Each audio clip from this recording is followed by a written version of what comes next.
Hello everyone, dream home construction লিমিটেডের পক্ষ থেকে আপনাদেরকে স্বাগত জানাচ্ছি। গত ক্লাসে আমরা অটো রো সিরিয়াল নাম্বার কিভাবে বসাতে হয় সেটা দেখেছিলাম। আজকে আমরা হচ্ছে যে কিভাবে লিস্ট তৈরি করতে হয় আমরা সেটা দেখাবো।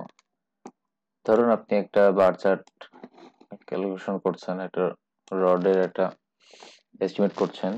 তা আপনি চাচ্ছেন না যে বারবার আপনি এখানে এটা লিখবেন, যে এখানে যেমন অটোমেটিক আপনার ইয়েগুলো শো করছে, নাম্বারগুলো শো করছে, আপনি ড্রপ ডাউন এটা মেনুর সাহায্যে এটা তৈরি করতে পারেন।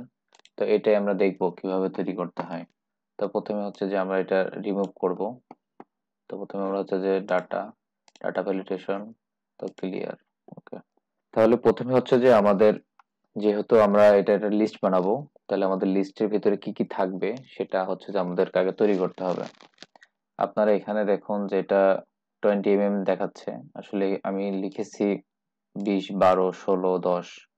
টা ইউনিট হিসেবে ধরাই দিছে। আপনাদেরকে প্রথমে দেখাইছিলাম যে আমরা এই যে নাম্বারিং এর ভিতরে, যেমন আমরা যদি এই সেলটাকে যদি সিলেক্ট করে যদি আমরা কাস্টমাইজ থেকে আমরা তৈরি করেছিলাম, এই যে একটা তৈরি করেছি, এটা ওকে দিয়ে দিলাম। তাহলে আমাদেরকে, ধরেন আমরা ডায়াটা এখানে কমপ্লিট করে নিয়েছি, ডায়াটা একটু সাইজটা বাড়িয়ে দিই আমরা।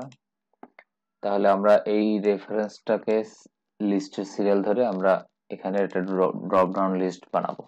তাহলে আমরা কি করব, আমরা হচ্ছে যে প্রথমে সিলেক্ট সেল দিয়ে আমরা ডাটা ভ্যালিডেশন, তো আমরা এই যে এনি যে ডাটা আছে এখান থেকে আমরা লিস্ট সিরিয়াল করব এবং সোর্সটা আমরা হচ্ছে যে এই যে আমাদের সোর্স এটা সিলেক্ট করে দিলাম, দিয়ে আমরা ওকে দিলাম।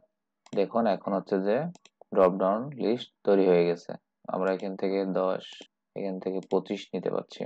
তো এখন হচ্ছে যে আমরা যদি এইটা পুরো সেলে যদি আমরা ড্র্যাগ করে দিই, তাহলে এই ফর্মুলাটা অ্যাপ্লাই হয়ে যাচ্ছে।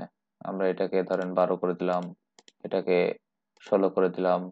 আমরা যখন এখানে রডের ডায়া চেঞ্জ করছি তখন আমাদের ভ্যালু চেঞ্জ হচ্ছে। এটা শিখবো, এটাও নেক্সট ক্লাসে শিখবো।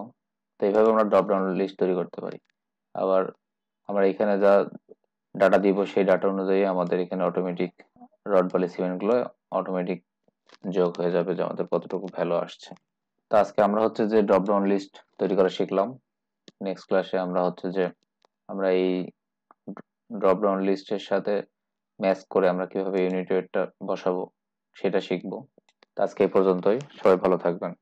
Thank you for tuning and wish you all the best. Become an Excel expert. Have a nice day. আসসালামু আলাইকুম।